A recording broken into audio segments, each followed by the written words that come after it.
Right, recording. So hi you guys and welcome to my channel. I'm back with a new video and I'm so excited that you guys requested me to check out my favorite Khamzat Chimaev. The movie is this video called, and I respect him a lot, not just because he fighting out of my city, Stockholm, Sweden, but just how he is as a person. He seemed genuine and honest, and he had a tough life, coming to Sweden, trying to make ends meet as a young person, working night shifts at factories and stuff like that. Like, he's very relatable, and I respect that a lot. Like, I can relate to him. Just me before the social media, I was working night shifts at McDonald's, Burger King, call center, just trying to get by and have to do whatever you have to do, even if you don't like it or not. Because some people think that they're too good for that. But yeah, I've never been like that. But I'm not gonna ramble. We're gonna check out my favorite Khamzat Chimaev. So I have my fruit salad and everything here. So let's get straight into this video. Alright, you guys, sit back, grab your popcorn, and let's watch Khamzat Chimaev the movie. What can you say about this guy and what he's accomplished in 66 days, I believe it is? The guy's special. I've been in this game my whole life. I've never seen anything like him. Khamzat Chimaev, this man's the real deal. You see the training footage and you see the intensity that this guy pursues everything with. He's just an absolute animal, non-stop in every way. Striking, wrestling, conditioning. The word is, by people who train with him, they're like, dude, he is a freak of nature. You've had guys that'll be like, let me talk to my team. This guy's like, I want to fight again here on Fight Island. I was like, really? We turn him around, he fights again, and he does it again. He's had 3 or 4 fights in the UFC. He's only been hit twice. What's crazy is when you talk about his win tonight and what he did and how impressive he was, he's a 170-pounder. He knocked out a guy who's 185 pounds with one punch. Yep, that's what you do. But I'm coming for everybody! Kill everybody! I'm the champ! Ah! If I kill everybody, what are you gonna do? Picking that man up and just having conversations with Dana White while he's got this man hoisted up in the air. Just wanna fight, bro. Fight. I love this shit. I mean, he comes from a tough place. Yeah. From a tough place, you're going to create tough men. One of the most special fighters I've ever seen, if not the most special guy that I've ever come across. I like to fight in the cage and smash somebody. It's too easy. Smash somebody, you get money, brother. It's perfect for me.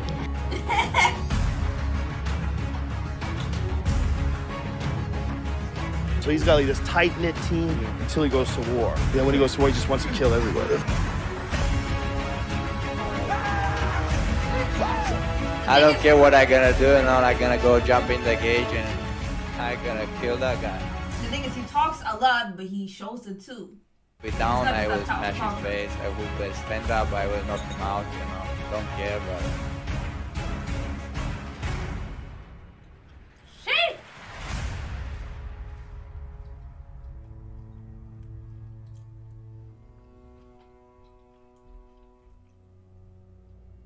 On the eve of UFC 194, Conor McGregor pulled the impossible. After a series of spectacular wins to kick off his UFC career, he was set to match up against the featherweight champ Jose Aldo. Up until that fight, Aldo was on a winning streak that spanned over 10 years and 18 straight wins. Conor was on the rise, but still an underdog, understandably so. Aldo seemed unbeatable. You know how the rest of the story goes. McGregor sleeps Aldo in 13 seconds. Oh, I didn't know! And thus, his UFC legend took shape. Oh, so that's... Oh, I didn't know. On that same night, a attention. 20-year-old boy watches the fight, itching to get inside the Octagon, Let's go. in any cage for that purpose, and show the world what he can do. If he can do that, then why can't I, he said to himself. He dreamed of a better life. A life where no one around him would care about food or money. A more comfortable life. That kid was Khamzat Chimaev, and his legend was just beginning to form. Khamzat Chimaev was born in the war-torn Russian Republic of Chechnya in 1994. His birth took place just months before the bloody First Chechen War. Was tough time when I was young. I come to this world when it's World War. The village Khamzat lived in with his family was 50 miles away from the bloody violence in Grozny. And war was always looming over his family, threatening to spread towards their place of living. Yeah, I was everywhere military, you know, like come to your house and check your house and everything. Because of the daily war reminder, Khamzat didn't see violence as out of the ordinary.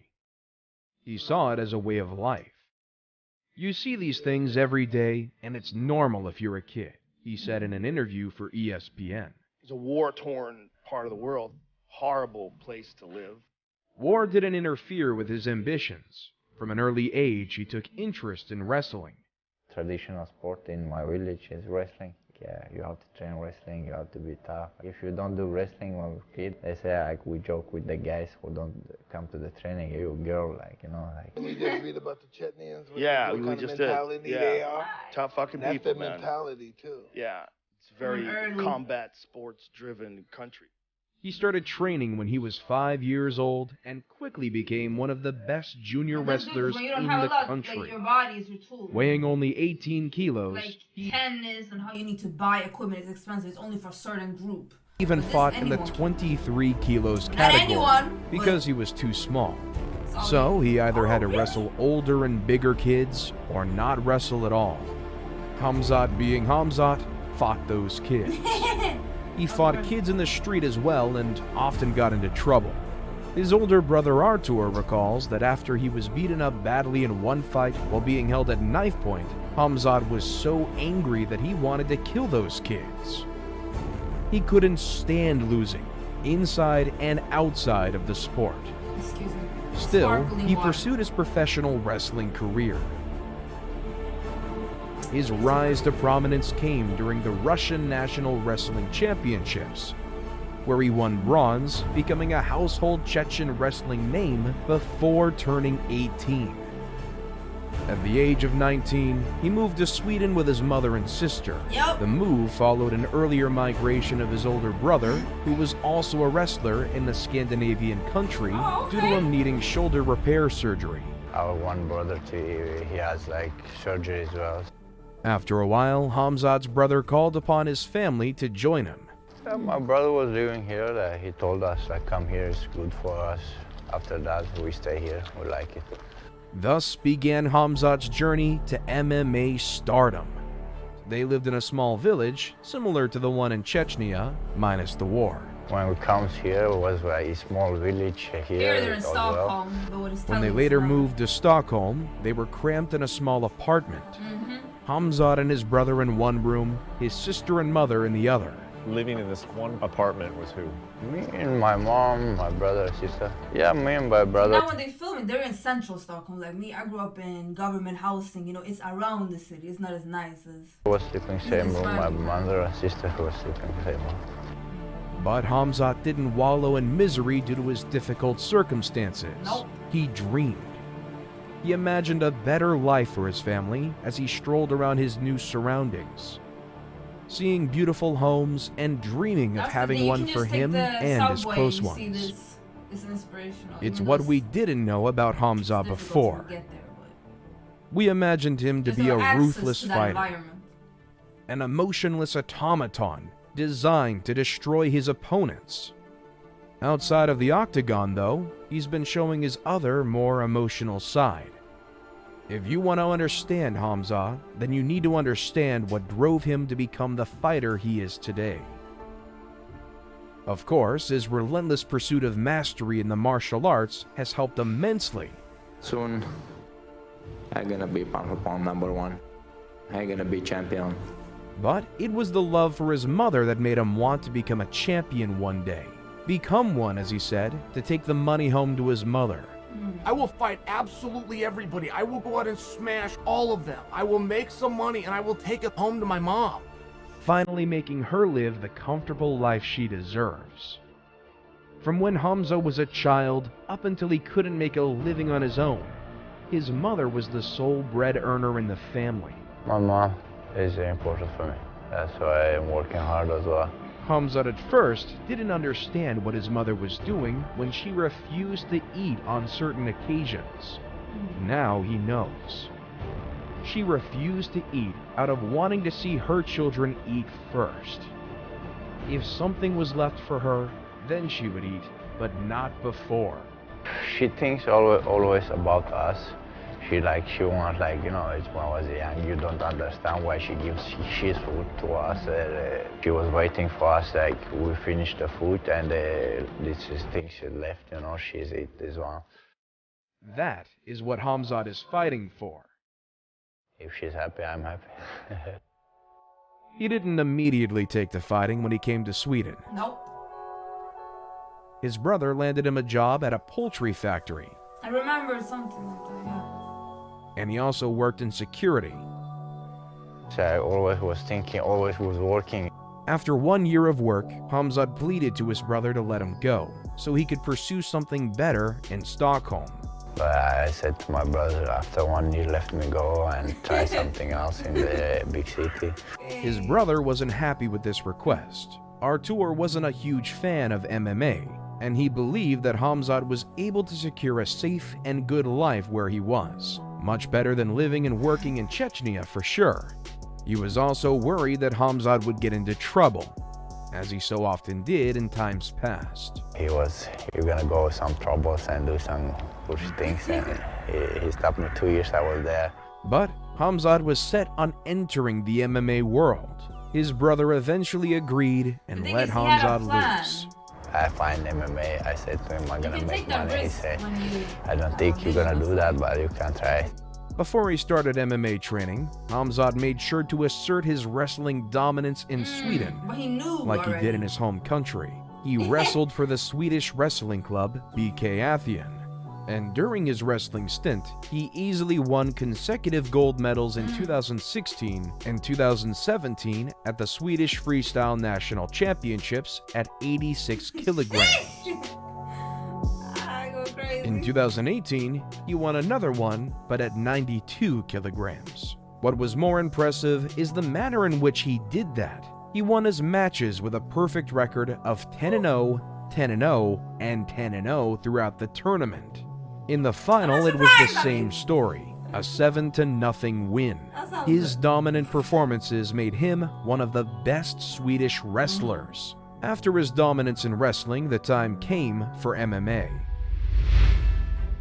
He began training mixed martial arts in the famous Allstars training center in Stockholm, the breeding ground of famous UFC fighters such as Alexander Gustafsson, a 3-time UFC championship contender, as well as Ilir Latifi. He started training under the tutelage of retired UFC fighter Reza Nagati.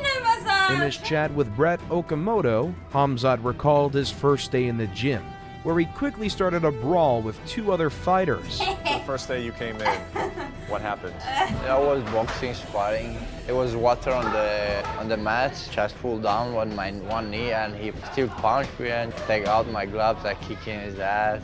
His ill temper got the better of him, and he wanted to fight both of them at the same time. They refused, probably due to the sight of an angry Khamzat staring at them. Come on, jump in. You and me. I'm the man, you're the man. And he said, I don't have time for that. He had no money to live in Stockholm. Yeah. But due to his relentless work ethic and apparent talent, the Allstars team of head coach Andreas Michael and Majdi Shamas, owner of Allstars, decided to offer Khamzat free lodging at the gym. Khamzat would have a room all to himself inside the training facility. People say they live in the gym, but I'm real living in the gym. After my UFC first 2 fights, I was living in the gym as well. Coach Shamas recalls, I said to him, you look dedicated. You stay here, you don't go back. Khamzat stayed in that room for 4 years, being alone each night, staring at his phone and watching movies, waiting for his moment. Sometimes it was lonely in that room. All sorts of thoughts drummed into his mind. But his resolve was untouched. He would become a great UFC warrior. He likes to compete in everything. Like, he's a very competitive. Like, doesn't matter what it is. It has to be like a competition. He was very competitive, didn't like losing, and he was always getting into arguments with all the the other guys. He would train 3 or 4, even 5 times a day, something that he continued.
Future IMMAF World Champion Khalid Lalam. Fight! You see the same movement that he does to you? Khamzat defeated him by submission. He also easily won the next 2 amateur fights, the first one by submission and his second one by technical knockout. The dominance in which he dispersed his first 3 opponents made other people take notice besides his coaches, who already knew what they had in their hands. There's a welterweight in Sweden, at Sweden MMA Allstars, that trains Alexander Gustafsson. I don't know his name. I just know him by reputation. And he's not in the UFC yet, but he has a whole lot of success over all the big names that train at MMA's Allstars. When we get this kid signed, I think he's going to make some real waves. In 2018, Khamzat turned pro. At the International Ring Fight Arena 14, he fought against guard Octagon. Again, it was an easy fight, which he won by technical knockout in the second round.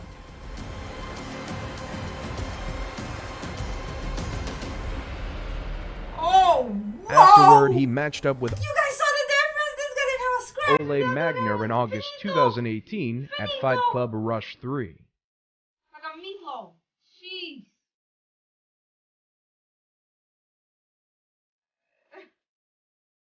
He won the fight by submission due to a rear naked choke late in the first round. Tap out. Oh no, he's gone. He passed out. The easy wins he racked up led to a call from Middle Eastern organization Brave Combat Federation. He was scheduled to make his promotional debut against Benjamin Bennett in November 2018 at Brave CF 18. But Bennett withdrew from the bout and was replaced by undefeated 4-0 prospect Marko Kisic.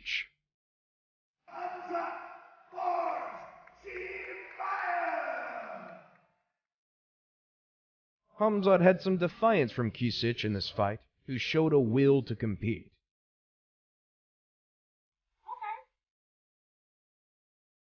But let's go, Khamzat. And tried some bold moves during the fight, such as a triangle choke attempt. But he was no match for Khamzat, who finished Kisic by TKO.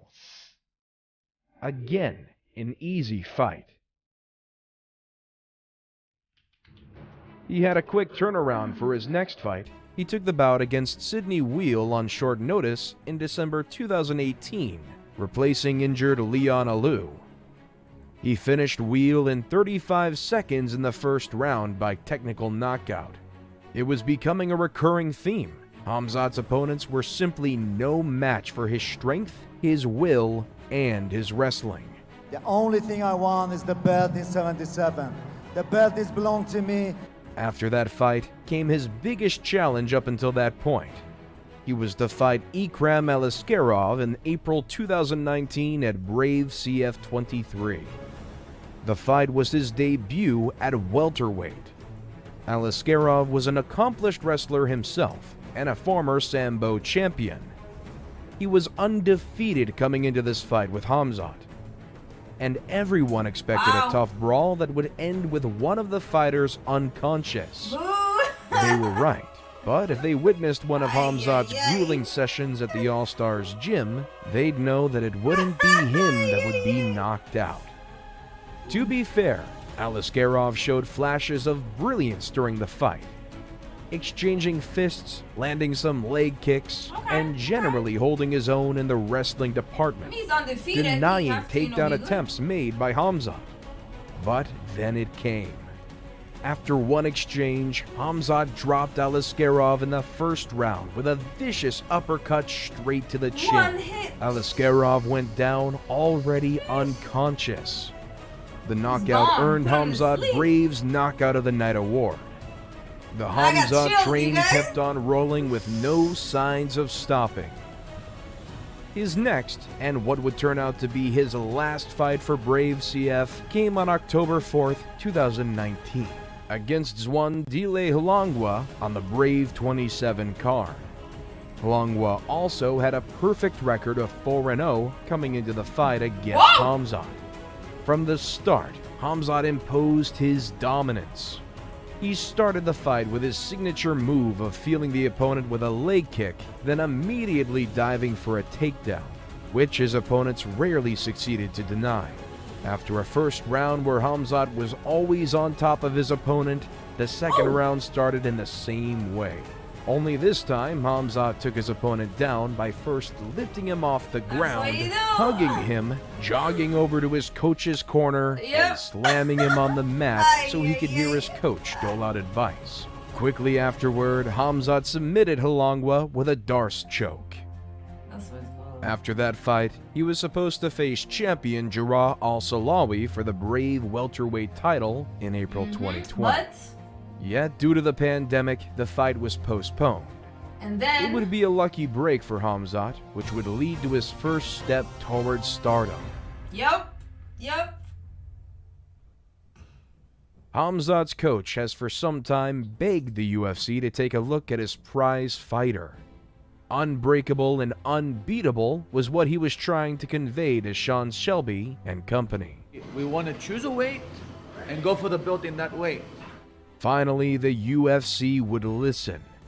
Having in mind that Khamzat's championship bout for Brave CF was postponed, he was finally offered a UFC contract.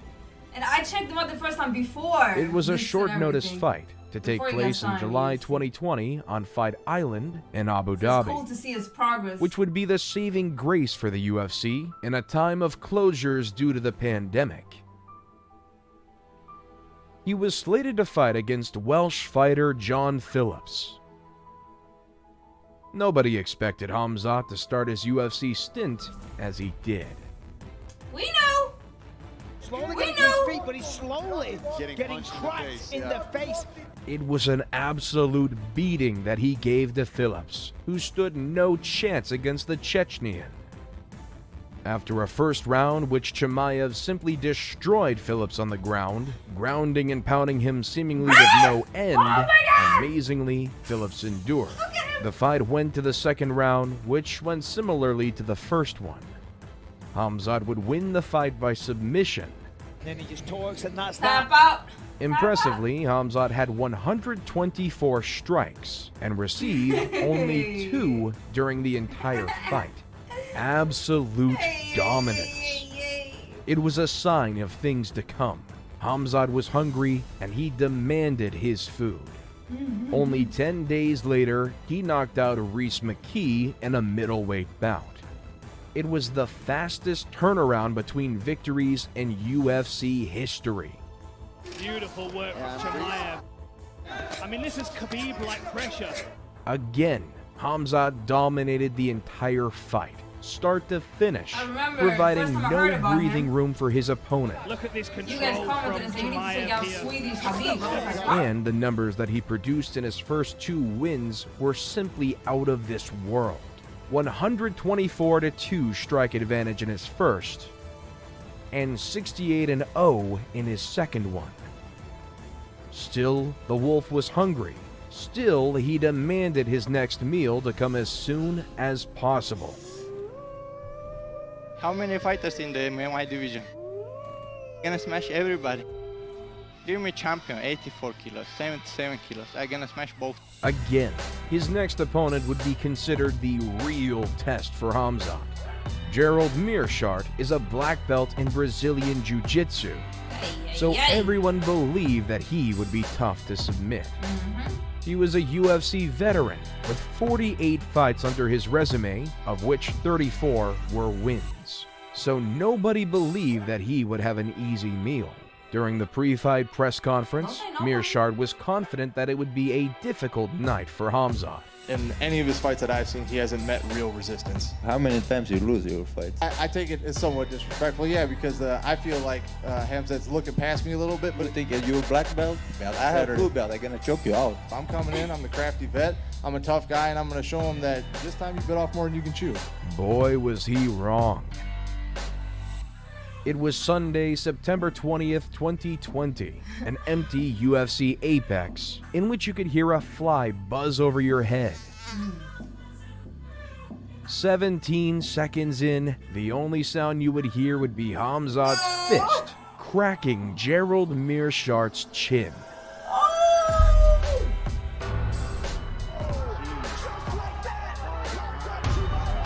Khamzat had done it again. He knocked out Meerschaert cold with his first punch. Khamzat!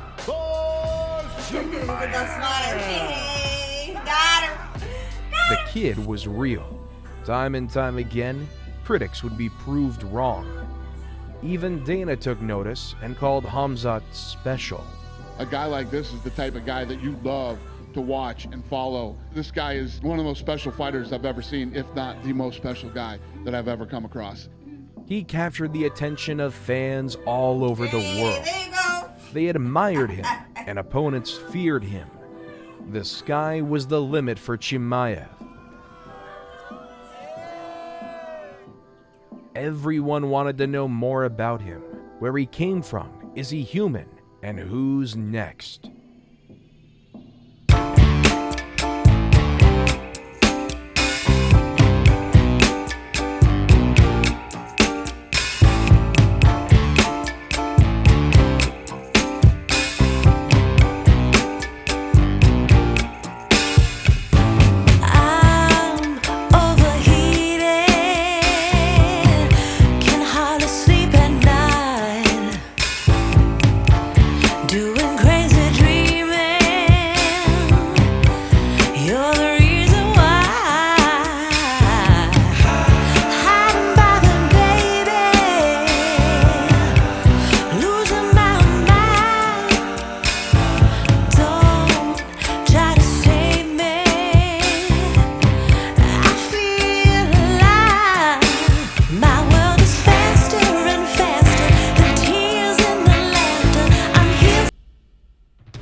Khamzat was amidst a battle with another opponent, this time outside of the Octagon.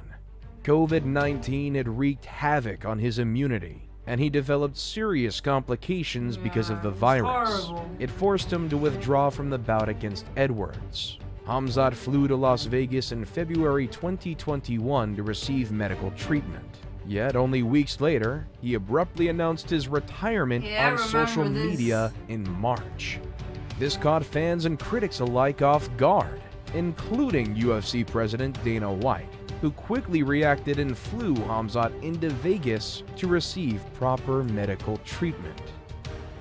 Majdi Shamas, Allstars owner, has said in interviews that during his time with COVID-19, Khamzat had difficulties, both physical and mental, in his fight with the virus. He insisted that he wanted to train, then we tried, and it failed.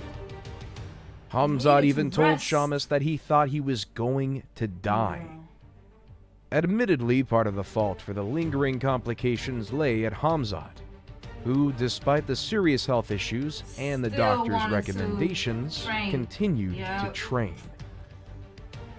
That led to him having to cough up blood after one particular sparring session, as he explained in an interview with Brett Okamoto. Yeah, lungs, I feel pain there, like blood come out sometimes. He was scared about his life and scared about his family and his mother, wondering what she'll do if he wasn't around. That's why he was quick to announce his retirement. Surely this was his toughest opponent up until then. Yet Khamzat persevered, and as he explained to Okamoto, he was again hungry for new flesh. Fight somebody, make money. Now I like hungry again. His next fight would be scheduled for October 2021 at UFC 267 against number 11 ranked welterweight Li Jingliang. Everyone wondered how Khamzat would bounce back from the serious illness, and what impact would the virus have on his conditioning. Khamzat would provide the answer after 3 minutes and 16 seconds in his first round. Reminiscent of the fight with Halongwa, he picked up Jingliang into the air, but this time, instead of going to his corner, he went to Dana White, chatted him up, and then slammed Lee to the ground. Yeah, he was yelling crazy shit at me the whole fight, basically just saying, I'm going to fight everybody. I'll fight Brock Lesnar. I don't care who. Shortly after, he choked Jingliang out and gathered his 4th UFC win in a row. The hype is real. Khamzat Chimaev remarkably does it again. The win led to his explosive post-fight interview, in which Khamzat clearly stated his future ambition. Everybody, I come here for everybody. Kill everybody. I'm the champ. I'm the king. Ah! The hype was now almost unbearable. Title shots were discussed. Khamzat Chimaev really does have a good chance of becoming the champion down the line. Who would be next? A lot of names were thrown in the air. Usman, Masvidal, Nate Diaz, Gilbert Burns. Fans awaited his next fight with eagerness that was eerily similar to the one that Conor McGregor produced during his best years. But Khamzat didn't waste time. Only 2 weeks after his win over Jingliang, he faced Jack Hermanson in a wrestling match. Of course, he won. Khamzat was simply unstoppable. Khamzat is the fucking truth. Real deal. He's the fucking truth. Yep. Because he just started training with this English guy, Darren Till. It's kind of a hilarious duo. Darren Till is this Muay Thai fighter from England. He fights in the UFC, and he started training with Khamzat in Sweden. They become like best friends. And now they call each other brother, and like everybody's his brother. So he's got like this tight-knit team. Brother! Don't do this thing here. I need to fight. After fight, we smash the wall. There we just sort of like, you know, like clicked straight away. It's Team Smash Bros for life. Gonna take over, aren't we? Kill everybody. Smash everybody. We're here in Sweden, here at Allstars in Stockholm. Internet's going wild about you and Khamzat training together. How did this come together? Obviously, everyone's seen the Instagram live where we were talking about fighting. I'll fight you, of course. You know I will. But you know I beat you, right? You know I beat you easy. I think I can smash you easy, brother. But You because think? Smash me easy. Of course, brother. Too slow. Khamzat had tweeted me and he was like, Till, do you want to come out here? You know, and train with me, brother. The doors are open. He's a good guy. He's a good guy. He trains hard and he genuinely wants to help me as well. Like, What is this Darren Till shit? You're saying what is that shit? This is not shit. It's brothers' relationship. everyone's crying out for a reality TV show, and it's very possible, mate. Like, you know, we're getting along. Like, he fully believes he's going to smash every guy and make money, and that's what you need to be around. That. This mentality, like, this is life. He loves me post-fight interview after the Thompson fight. All them doubters, yes! Saying what now? Everyone and anyone, I don't care. I don't fucking care. It's just all that shit, he loves it.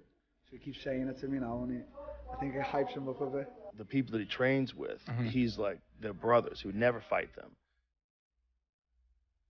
He's like very tightly knit with the people he trains with. You need a good circle, good people around you.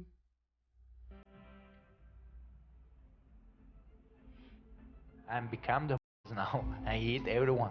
Till I get killed, bro. I gonna know, never gonna stop.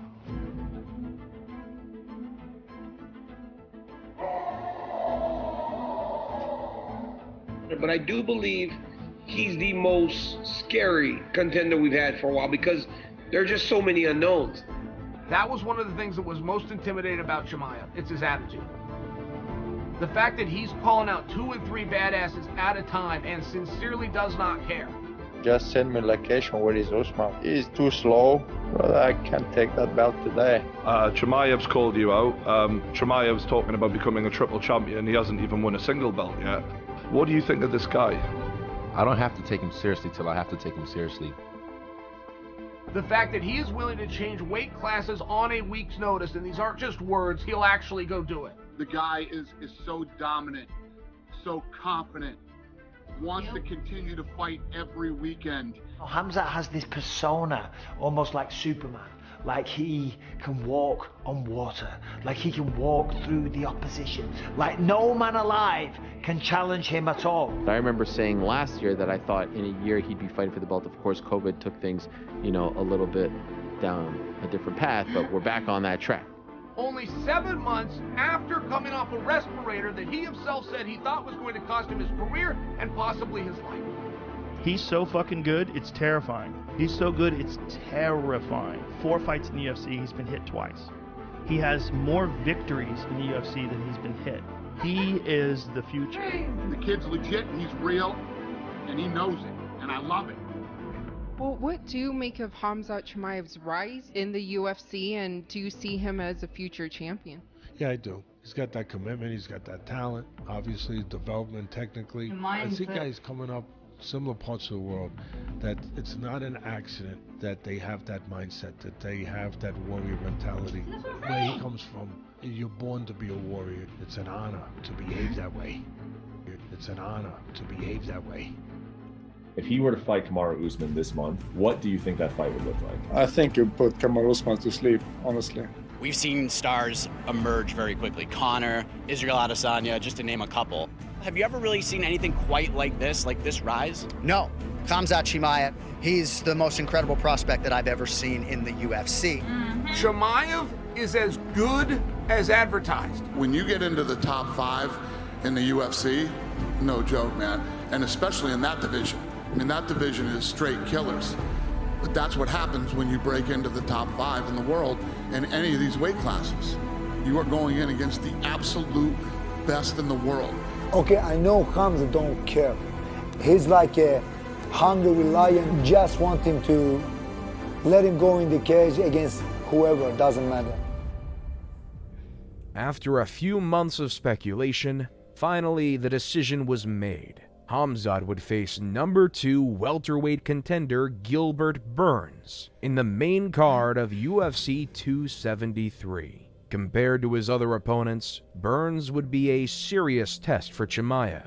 He was a one-punch wrecking machine with a right hand that just almost knocked out the pound-for-pound king Kamaru Usman. But I think technically... Oh! Early land for Durinho with a right hand! And he was also a physical specimen. Just take a look at his conditioning process during his preparations for Khamzat. The guy was preparing for hell. Khamzat was unfazed. He simply wasn't afraid of anybody. During fight week, he taunted Burns, showing off his muscles, saying that Burns is small. I'm small, brother. Sure? And that he's more Brazilian than him. He's not Brazilian. That guy is not fucking from Brazil. I'm more than Brazilian. One should take a look at his preparations for each fight and see for himself what animal this guy is. He never stops training. His coach called him a savage. His teammate Alexander Gustafsson said that Khamzat hits like a heavyweight, moves like a lightweight, and that he's doing 5 sessions a day at least. Both Burns and Chimaev prepared for hell. Come April 9th, we would witness one of the greatest fights in recent UFC history. We wondered, will Khamzat smash Burns as he did his other foes? Will Burns be able to keep up with Khamzat's pace? The booking odds were overwhelmingly in Khamzat's favor. Everyone expected him to make a quick meal out of Burns, but real fight fans knew better. Gilbert Burns is a beast, and he showed that on April 9th. Both Burns and Chimaev exchanged haymakers, Yeah, respect to both. wrestled on the floor, and showed tremendous heart during the fight. Burns gave him a fight to remember. It wasn't an easy fight, far from it, but his coach, Andreas Michael, believed that it could be. After the second round, you could see him going bonkers and yelling at Khamzat.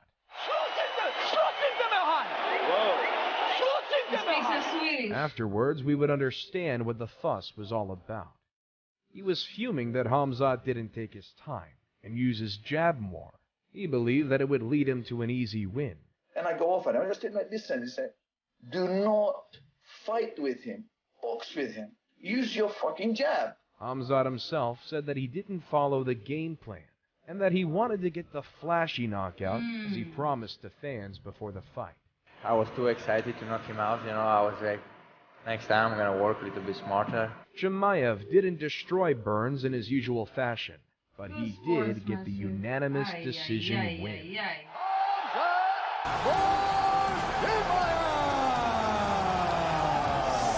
Nobody knows how the fight would have ended if he did follow the plan, but we now know that Khamzat Chimaev is ready to take on the best from the best. There would be no more tests for him. He's proved his worth. Chatters are already spreading that his next opponent would be #1 ranked Colby Covington, who will be the gatekeeper to Khamzat's ambitions for getting the welterweight title. He gonna go to the Cubs, call the Cubs, you know, like this bitch.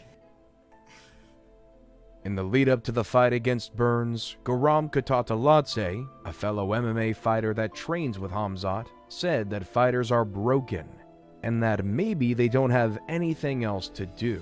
This could be true, but seeing Khamzat and looking at his mental process, one could not fail to miss that first and foremost, he was fighting out of love. Before his next fight, Khamzat will return home to his mother. Maybe help gather a full meal for the family. This time, though, she won't have to wait for her children to eat first. Sheesh! That was the video, you guys. Oh my god. What a movie.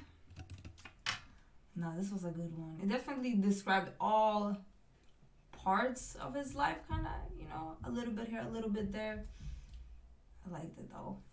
Khamzat Chimaev, the movie. I hope you guys enjoyed this one as much as I did. Leave a like, comment, subscribe, all that good stuff, and hopefully I'll see you guys in another video. Thank you so much for watching. Tack så mycket för att du tittade om det är någon svensk som kollar på den här videon.